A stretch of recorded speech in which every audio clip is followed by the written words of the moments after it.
चांगली विनोदी स्क्रिप्ट ही आपण आजच्या काळात मिस करतोय का? माझ्या मते डेफिनेटली करतोय.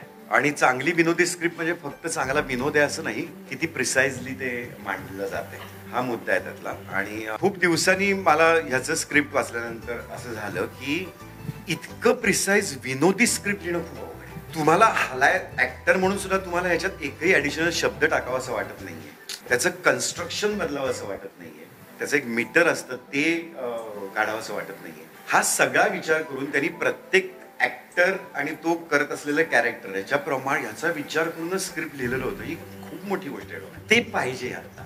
लोकांना विषय सुचतायत, लोकांना विनोद सुचतायत, लोकांना खूप चांगले कॉमेडी ऍक्टर्स अनेक आहेत आपल्याकडे आत्ताच्या ह्याच्यात, पण त्यांना सगळ्यांना खूप कम्फर्टेबली काम करता येईल असं अख्खं एक कलाकृती नाही मिळत. सगळ्याचं एक कॉम्बिनेशन. काय विनोद सुचल्यानंतर स्क्रिप्ट लिहिणं हे होत नाही कधी.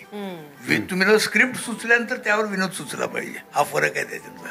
विनोद आहे म्हणून आता पण असं लिहूया असं नाही होत कधी, ते नेहमीच धापळतं. आता यावेळेला हे असंच बोलत त्यातून काय विनोद निर्माण होईल तर तो महत्वाचा आहे. असं आहे गोष्ट आधी याची, म्हणजे गोष्ट सांगता येते या चित्रपटाची, ही सगळ्यात महत्वाची गोष्ट. आधी एक आहे गोष्ट आहे